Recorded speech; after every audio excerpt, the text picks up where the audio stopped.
Boa noite a todos. Boa noite. Vamos então dar continuidade ao nosso livro de Malaquias, o livro do profeta que nós estamos estudando a respeito dele. Vamos então dar sequência a esse estudo e ver aqui o que podemos hoje aprender com mais esta porção aqui da palavra de Deus. Então abram suas Bíblias em Malaquias, capítulo 1. Vamos fazer uma leitura do verso 1 até o 5. Nós conseguimos avançar até o versículo de número 2, mais precisamente até a primeira parte do verso 3, ou a parte A do verso 3. Malaquias, capítulo 1, do 1 até o 5. Vamos à leitura. Peso da palavra do Senhor contra Israel, pelo ministério de Malaquias. Eu vos amei, diz o Senhor, mas vós dizeis: em que nos amaste? Não foi Esaú, irmão de Jacó? Disse o Senhor: todavia amei a Jacó e aborreci a Esaú. E fiz dos seus montes uma assolação, e dei a sua herança aos chacais do deserto. Ainda que Edom diga: empobrecidos somos, porém tornaremos a edificar os lugares desertos, assim diz o Senhor dos Exércitos: eles edificarão, e eu destruirei. E lhes chamarão termo de impiedade, e povo contra quem o Senhor está irado para sempre. Os vossos olhos o verão, e direis: o Senhor seja engrandecido, desde os termos de Israel. Oremos. Senhor Deus, nós te louvamos por esta palavra e por esta oportunidade de pensar, meditar sobre esta verdade aqui colocada e disponibilizada para nós. Nós sabemos que somos limitados e precisamos da tua ajuda para entender e para que esta palavra faça sentido em nossa vida. Nós sabemos que a tua palavra é verdadeira, que a tua palavra não deixa dúvidas, que ela é clara e propõe aquilo que é a tua vontade. Mediante disto, pedimos a tua ajuda, que teu Espírito Santo possa nos dar capacitação, para que possamos entender e que esta palavra faça sentido para nós, e que seja ela uma prática em nossas vidas.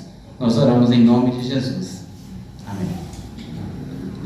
No nosso último encontro sobre Malaquias, nós aprendemos algumas coisas, e o que nós vimos na última pregação foi a respeito da soberania, escolha de Deus. Nós pensamos a respeito de como Deus soberanamente escolheu um povo e rejeitou outro por consequência disso. Então nós aprendemos naquela oportunidade que, apesar de os dois povos, tanto o povo descendente de Jacó, os israelitas, quanto o povo descendente de Esaú, os edomitas, todos eles eram pecadores e praticaram injustiças perante o Senhor. Porém, soberanamente, o Senhor escolheu a Israel em detrimento de Esaú ou dos edomitas. Então, esta mensagem aqui fez com que nós pudéssemos entender que a escolha do Senhor não é baseada em méritos, não é baseada em nenhum tipo de obra ou de feito de algum povo ou de alguma pessoa, mas é feita apenas pela sua soberana vontade. E assim aconteceu com o povo de Israel diante do povo de Edom. Hoje então eu quero com vocês avançar um pouco a respeito da parte B, ou a segunda parte do verso 3, que diz: e fiz dos seus montes uma assolação, e dei a sua herança aos chacais do deserto.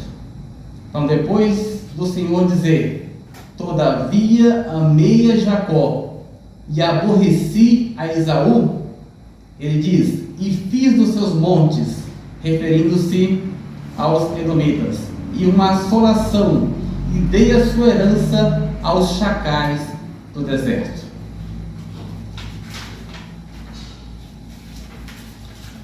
Então, nesta parte B, ou nessa segunda parte do verso 3, eu quero dar um tema para esta parte.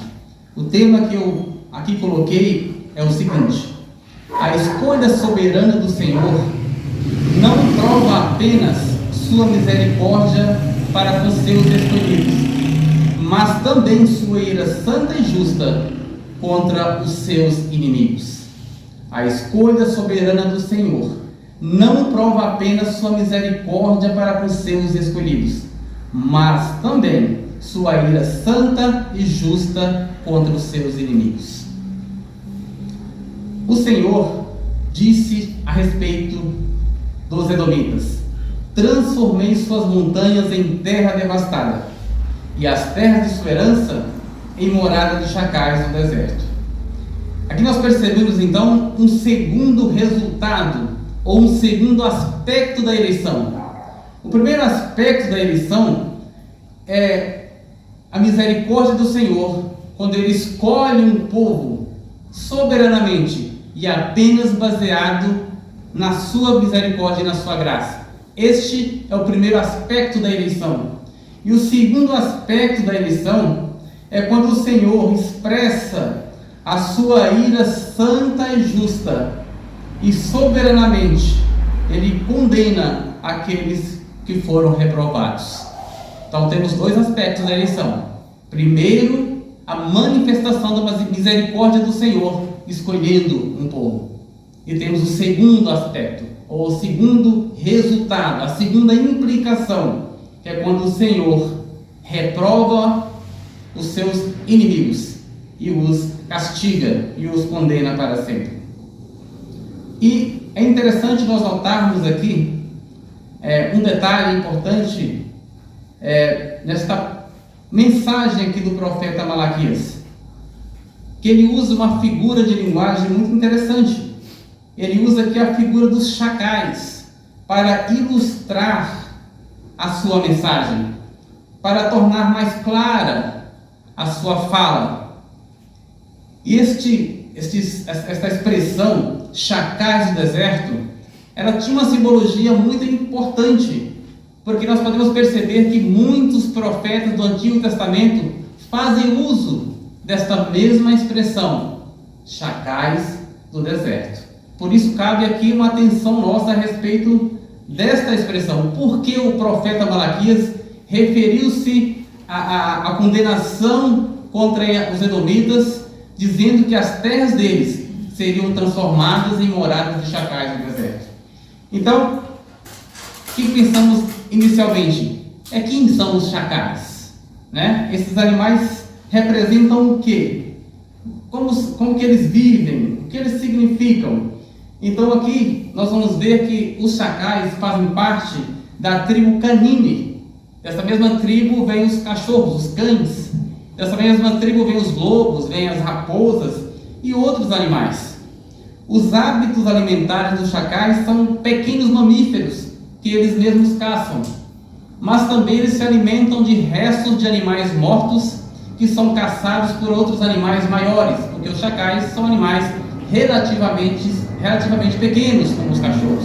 Então são animais que também se alimentam de restos de animais mortos caçados por outros animais, ou seja, os chacais, numa linguagem popular, são animais carniceiros, que comem carnes que estão em estado de decomposição. Eles também se alimentam de vegetais, ou seja, o aparelho digestivo, o digestório dos chacais é bem preparado para aqueles animais que vivem no deserto. Por isso eles têm uma alimentação bastante variada. Os chacais também têm por característica de viverem solitários, andam no máximo em dois, em pares. Raramente se encontram os chacais caminhando em bando. Eles são animais que preferem habitar sozinhos. Aliás, eles são animais que preferem habitar longe da presença humana. Onde os chacais estão, significa que os humanos estão distantes ou ausentes dali. Eles preferem morar em cidades abandonadas, em cidades antigas que foram deixadas, que foram devastadas. E então, a figura dos chacais, por este motivo, faz alusão à solidão, ao abandono, à devastação. Uma outra coisa importante sobre a palavra chacal, referente a esses animais, que ela tem um sentido figurado. Inclusive, você pode encontrar esse sentido figurado em qualquer dicionário que você pesquisar. E lá vai dizer que os chacais, eles dão sentido, eles podem ser usados como figura para representar aquelas pessoas que gostam de ficar à espreita, esperando que alguma pessoa se dê mal, para poder tirar proveito disso. Então, aquelas pessoas que ficam torcendo para o mal dos outros e ficam à espreita esperando que aquelas pessoas se deem mal para aproveitar daquela oportunidade, daquela situação, elas podem ser chamadas de chacais. Esta é uma característica dos chacais. Lembram que eu disse que eles se alimentam de outros animais que foram mortos por animais maiores? Então eles ficam ali de espreita. Quando o animal maior abate aquele animal que eles não conseguiriam abater e deixam o restante, então eles vão lá e se alimentam daquilo. Eles tiram proveito da desgraça dos outros. Então as pessoas que têm esta postura podem ser conhecidas como alguém que age como se fossem os chacais. E essa ilustração, portanto, casava perfeitamente com o comportamento dos edomitas, que se alegraram, lembram? Com a destruição de seus irmãos, os descendentes de Jacó. Então, lembram na invasão dos babilônicos a Jerusalém? Lá, o povo de Edom estava assistindo e cooperando com os invasores, porque eles também, se você dá uma olhada em alguns textos, por exemplo, de Obadias, lá vai estar Deus corrigindo este povo, porque eles tiveram uma postura totalmente reprovável. Eles tiveram uma postura onde eles, além de ajudar os inimigos, eles ainda saquearam Jerusalém. Eles tiraram proveito da desgraça dos israelitas. Por isso essa figura chacal é bastante apropriada sempre quando um profeta quer apresentar um juízo de Deus contra um povo. A expressão chacal, muitas vezes ela aparece na sua fala como uma forma de ilustrar aquele texto, aquela mensagem, e certamente as pessoas daquela época entendiam muito bem o que estava acontecendo ali. Então, há uma quantidade considerável de profetas do Antigo Testamento que fazem uso da figura destes animais para ilustrar suas mensagens de juízo contra o povo impenitente. Os ouvintes destes mensageiros logo entendiam: se a terra for habitada por chacais, é certo que humanos não estarão mais lá, e a destruição já terá acontecido por completo. Por isso, o uso da figura dos chacais, quando o Senhor envia um profeta para anunciar um juízo contra o povo. Esta palavra é bastante didática para os seus ouvintes. Mas Malaquias, procurando ser o mais didático possível, a fim de provar de fato o amor de Deus para com este povo, expressou estas palavras do próprio Deus, dizendo: amei a Jacó e odiei a Esaú. Mas ele disse mais: não os odiei apenas por rejeitá-los, por me distanciar deles, mas manifestei a minha ira sobre eles e os condenei à destruição para sempre. Transformei as montanhas de Edom em terra devastada, e as terras de sua herança em morada de chacais no deserto. Malaquias estava querendo ser o mais didático possível. Malaquias estava querendo deixar muito clara a sua mensagem. Ele tinha a preocupação de que o povo estivesse muito ciente daquilo que estava por vir e também ciente do que Deus estava enxergando nos seus corações. Quando nós temos uma palavra bem clara na Bíblia ou pregada por um pregador, ela tem dois objetivos. O primeiro deles, de salvação daqueles que creem nesta mensagem, e o segundo, de condenação para aqueles que a rejeitam, pois tornam-se indesculpáveis diante de uma mensagem clara da parte de Deus. Malaquias tinha este propósito de salvar aqueles que crescem na sua mensagem, mas também de tornar indesculpáveis aqueles que virassem as costas ou continuassem olhando para Deus de maneira indiferente, como acontecia naquele tempo. Malaquias não se deu por satisfeito ainda. Ele continua argumentando, a fim de que não sobrasse nenhuma dúvida a respeito de sua mensagem. Segundo um comentarista, a forma com a qual Malaquias constrói as palavras de profecia que apontam para um amor ininterrupto de Yahvé para com Israel, traz a impressão de que o mensageiro queria tratar mais alguma coisa. Parece que Malaquias entendia que, de tudo que ele tinha dito, ainda havia na mente, na cabeça, no coração dos israelitas, alguma dúvida sobre a sua mensagem. Apesar de tudo isso ter sido falado, explicado, de Deus ter anunciado o seu amor por eles e ter citado que escolheu a eles em vez de escolher Edom, ainda assim parecia que pairava ainda alguma dúvida na mente deste povo, e esta dúvida tornava a mensagem de Malaquias não muito clara, não muito convincente. Eles estavam ainda duvidosos, ou seja, Malaquias parece entender que não era só a questão de que aquele povo vivia uma situação financeira, uma situação política, uma situação social ainda aquém daquilo que os profetas haviam predito. Não era só isso que estava incomodando esse povo, não era apenas isso que fazia com que eles virassem as costas para Deus e se colocassem de uma forma tão extrema, no sentido de não crer mais no Senhor. O profeta Malaquias, ele parece entender que tinha algo a mais, que precisaria ser mais claro, mais contundente. Ele queria tratar mais alguma situação, e que a prova do amor de Deus para eles parecia não estar muito clara. E então, o fato da escolha de Jacó e a rejeição de Esaú parece que para eles ainda não estava sendo muito convincente. Eles não estavam satisfeitos com este argumento do profeta Malaquias, mas ele então continua sua argumentação defendendo aquilo que o Senhor havia colocado no seu coração, para que o povo não deixar dúvidas da veracidade da sua mensagem. E o que Malaquias estava pensando?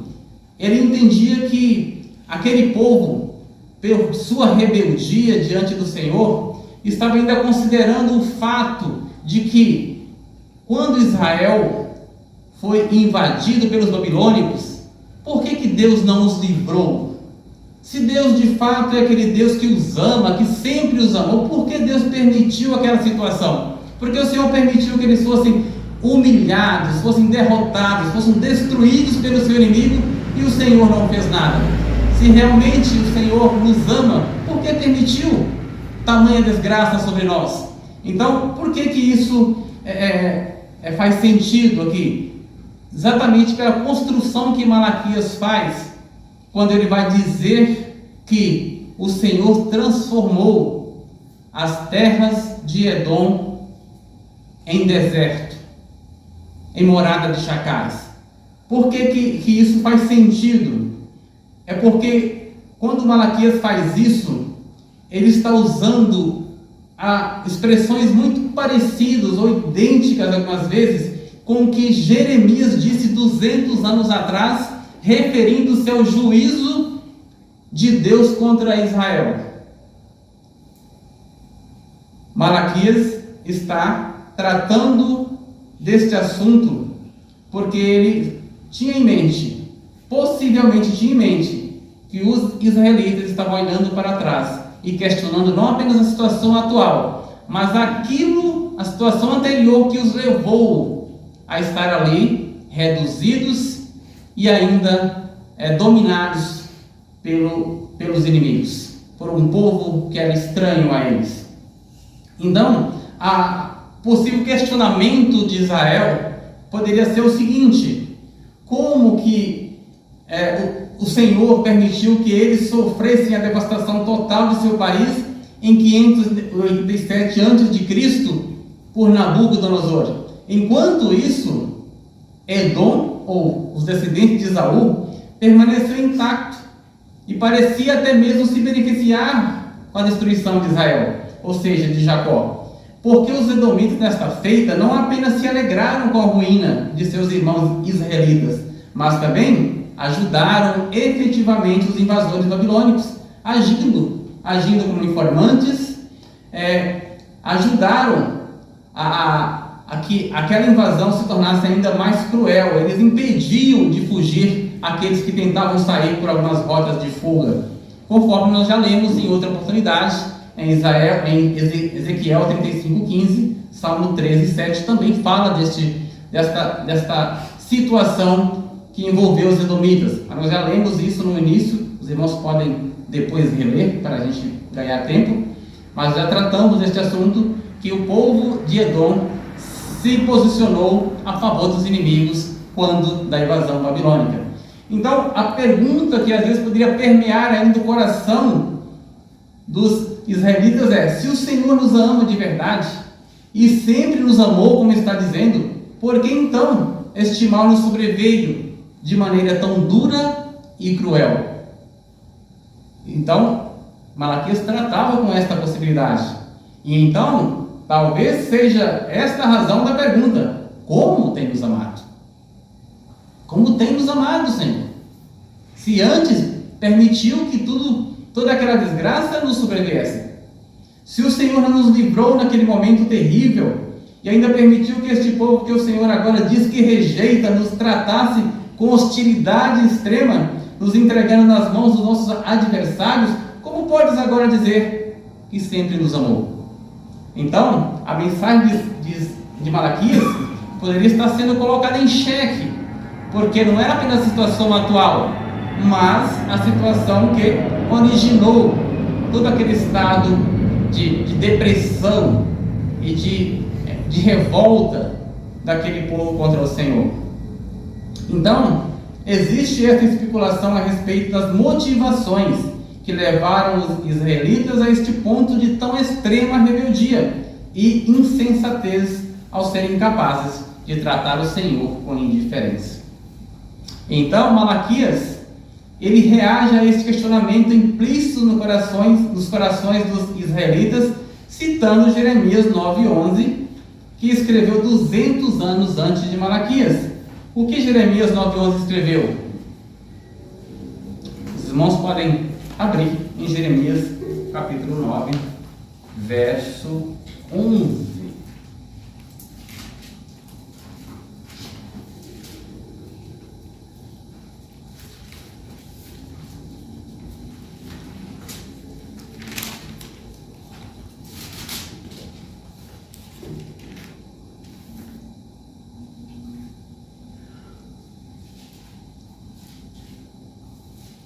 Prestem atenção na construção aqui, nas palavras que foram usadas aqui, com as palavras de juízo que Malaquias disse que Deus faria contra Edom.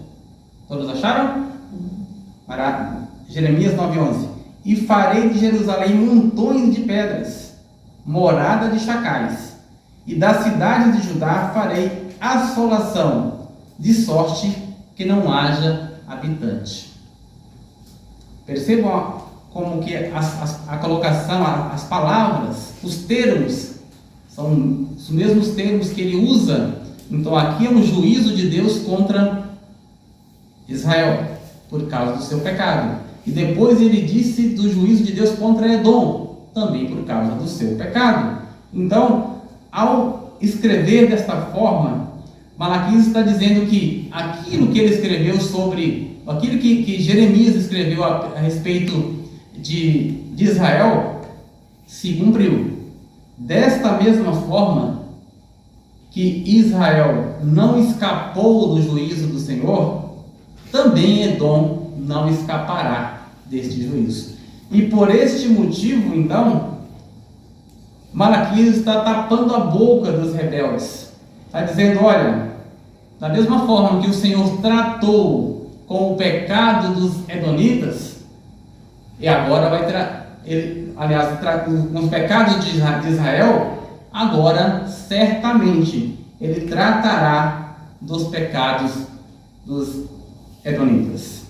Então, é para que não deixasse dúvidas, é para que os seus argumentos ficassem claros, e ele queria esgotar todos os argumentos que pudessem justificar a reprovável postura do povo escolhido perante o Senhor. Então, Malaquias deixa claro: Edom, Israel, saiba que o Senhor tratou com Israel, tratou com vocês, e da mesma forma tratará com os edomitas. A diferença é que Edom seria destruída para sempre, mas Israel experimentou sim do castigo do Senhor, mas estava sendo reconstruída, estava sendo restaurada, o contrário que aconteceria com os edomitas. Então, este povo deveria olhar para isso e louvar ao Senhor pela sua misericórdia.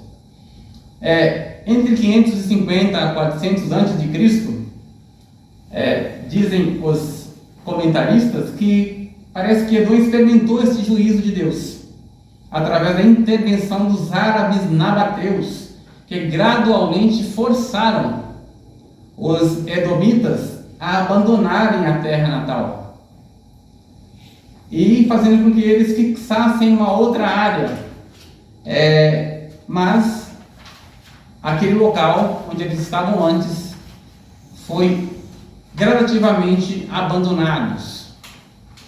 Esse povo, os árabes nabateus, eles eram nômades, eles não fixavam em um mesmo lugar, mas eles foram usados por Deus para expulsar os edomitas de suas terras. E eles não só expulsaram, mas arruinaram as terras de Edom. Eles levaram gado para poder comer toda a pastagem, todas as plantações daquele local, e tornou aquela terra que havia sido arada, sido tratada, como inútil aquela terra. Tornou aquela terra então em local abandonado, em morada de chacais. Lembram que o profeta Malaquias profetizou por volta de 430, e isso aconteceu aqui por volta de 550 a 400. Então, quando Malaquias fala para o povo, isso já poderia estar prestes a acontecer. Então, é possível que o povo de Edom ainda soubesse, o povo de Israel ainda soubesse ainda desse acontecimento com os edomitas, que de fato o Senhor havia punido eles severamente da forma que o Senhor havia prometido. Então aqui fica claro que o mesmo castigo que havia caído sobre Israel na profecia de Jeremias também sobreveio a Esaú, ou sobre Edom. A diferença é que Israel estava sendo e seria plenamente restaurada, como eu já disse. Mas quanto aos edomitas, o Senhor disse: mesmo que reconstruam, eu destruirei de novo. Então há aqui uma diferença clara e abrangente, grande, enorme, em relação a um povo de outro, provando o amor de Deus para com Israel e provando a rejeição do Senhor para com os inimigos de Israel. Então, de fato, está muito claro que Israel é o povo escolhido de Deus e que Edom foi um povo rejeitado pelo Senhor. Jeremias 49, do 14 ao 18, vai deixar muito bem claro, eu vou ler para vocês aqui para andar um pouco mais rápido, vai deixar muito bem claro como que Deus falava e falou a respeito de Edom. Então, em Jeremias 49, 14 a 18, vai dizer: ouvi uma mensagem da parte do Senhor. Um mensageiro foi mandado às nações para dizer: reúnam-se para atacar Edom. Preparem-se para a batalha. Agora eu faço de você uma nação pequena entre as demais, desprezada pelos homens. O pavor que você inspira e o orgulho de seu coração o enganaram a você que vive nas fendas das rochas, que ocupa os altos das colinas. Ainda que você, como a águia, faça o seu ninho nas alturas, de lá eu o derrubarei, declara o Senhor. Edom se tornará objeto de terror. Todos os que por ali passarem ficarão chocados e zombarão por causa de todas as suas feridas. Como a destruição de Sodoma e Gomorra e das cidades vizinhas, diz o Senhor, ninguém mais habitará ali, nenhum homem residirá nela. Então essas são as palavras do Senhor contra Edom. Então, fica muito bem claro que aquilo que Malaquias disse, aquilo que ele explicou, pregou, anunciou para o povo de Israel, era nada senão a verdade, nada senão a vontade do Senhor. Ele expressou fielmente aquilo que Deus havia colocado no seu coração e havia o chamado para anunciar. Deus amou a Jacó e rejeitou a Esaú. Deus agiu com misericórdia, agiu com favor, com bondade para com Israel. Porém, contra os seus inimigos, contra aqueles que se colocaram contra o povo israelita, o Senhor tratou de forma dura. Nós lembramos que em Números, Moisés vai pedir para que o rei de Edom permita que os israelitas passem por suas terras, sem lhe causar nenhum prejuízo. Os seus mensageiros insistem para que o rei de Edom permitisse apenas a passagem do povo, mas o rei de Edom resiste e disse que se eles passassem, ele viria contra eles com seu exército. E então, todas essas coisas foram colocadas, e o Senhor foi fiel ao seu povo, desde a saída do Egito, desde sempre, até a chegada da terra prometida. E este povo não tinha nenhuma razão para estar rebelde, para estar indiferente com o Senhor, porque o Senhor disse que sempre os amou, ou sempre vos tenho amado, demonstrando algo contínuo, que não começou naquele momento, mas sempre foi assim. Não havia nenhuma dúvida para que eles pudessem se apegar. Mas ainda assim, Malaquias foi o mais didático possível. Procurou esgotar todas as possibilidades, todas as probabilidades e responder todas as possíveis questões, todas as possíveis dúvidas, para que a mensagem do Senhor chegasse pura, cristalina aos ouvidos do seu público, para que não tivessem dúvidas que tudo que ele disse realmente veio do Senhor. O que podemos pensar a respeito disso? Algumas aplicações aqui são necessárias. A primeira delas é que o ato eletivo do Senhor, como expressão de sua soberania e misericórdia, não anula os seus demais atributos. Portanto, ele disciplina e o faz duramente contra seus filhos, exercendo a sua justiça, embora misericordiosamente. Para quê? Para que estes sejam santificados. Então, a eleição do Senhor, a sua misericórdia, a sua graça, não afeta a sua justiça e a sua santidade. E ainda que ele escolha com graça, com misericórdia, ele também pune com justiça, a fim de que os seus se tornem santos diante dele. Nós podemos ver isto em Hebreus, capítulo 12, verso 5 até o 6. Hebreus 12, do 5 ao 6.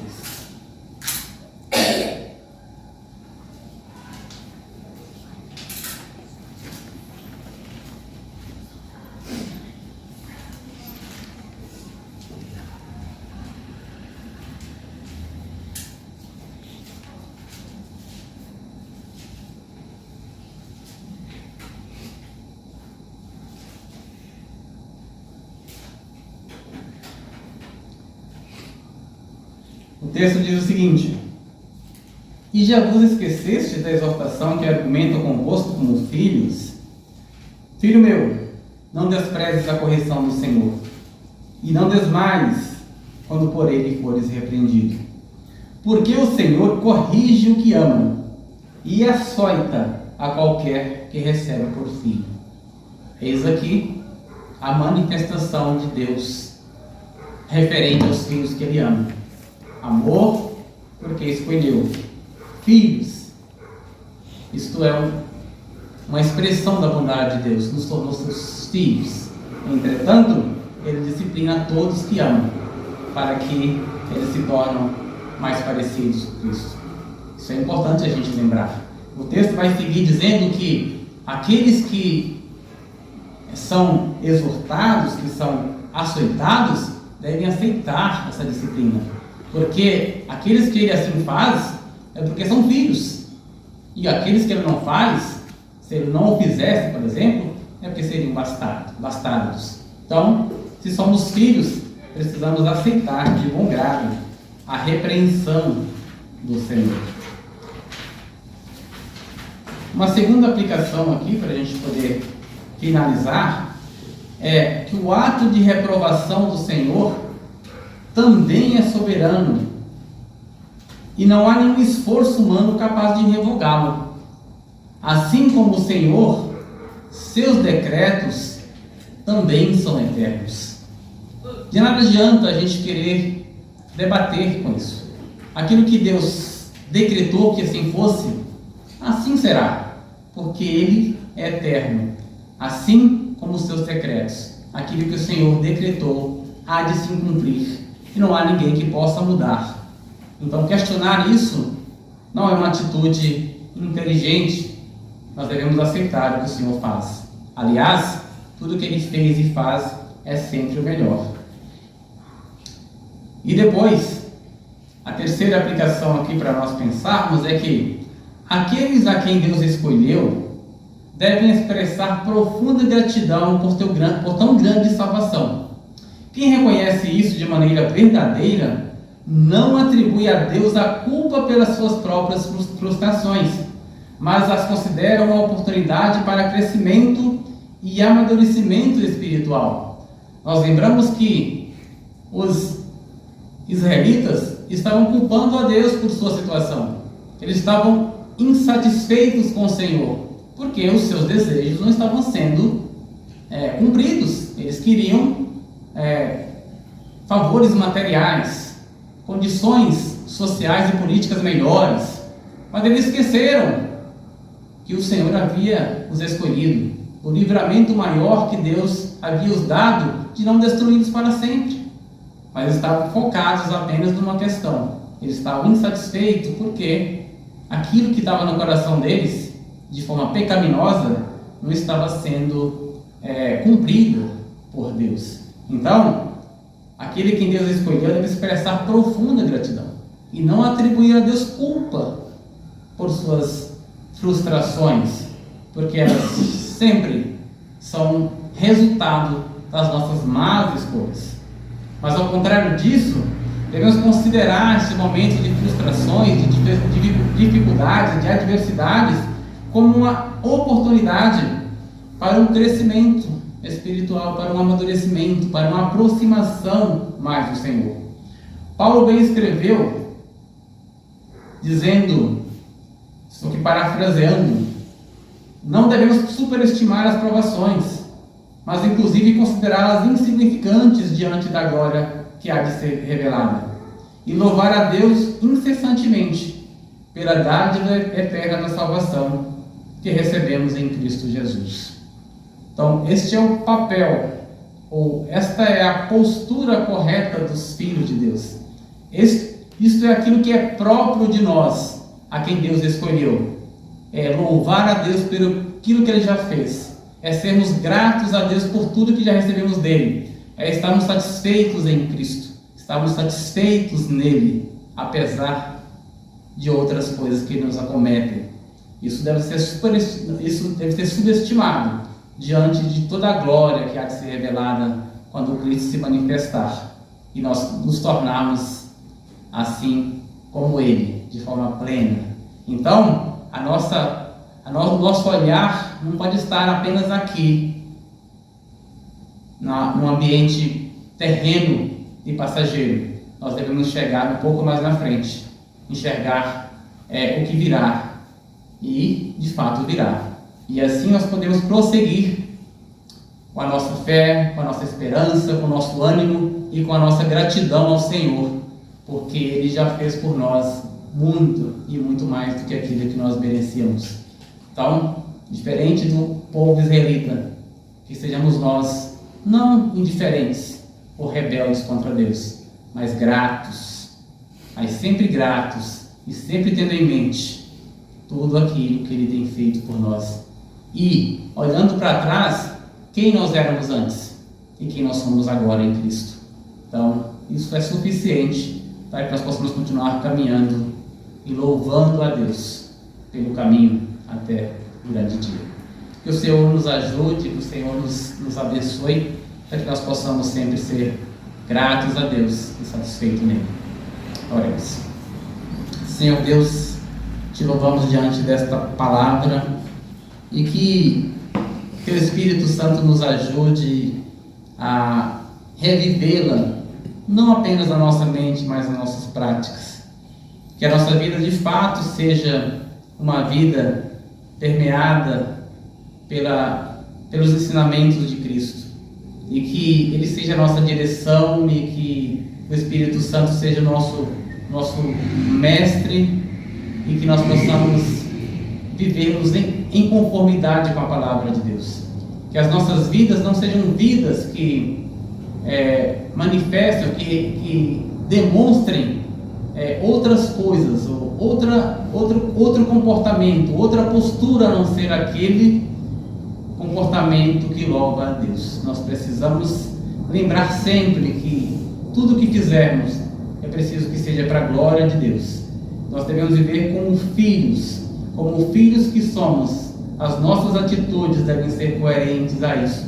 Se isso é verdade em nossa vida, isso precisa ser visto, isso precisa ser exteriorizado através dos nossos atos, através da nossa postura, através dos nossos comportamentos, porque esta é a única maneira que temos de louvar ao Senhor e demonstrar a nossa gratidão a Ele, é sendo obedientes e sendo fiéis à Tua palavra. Precisamos que Teu Espírito Santo nos ajude, que Ele sempre nos lembre que nós somos filhos do Senhor, filhos de Deus, e assim devemos viver, e assim devemos comportar como o sal da terra e como a luz deste mundo.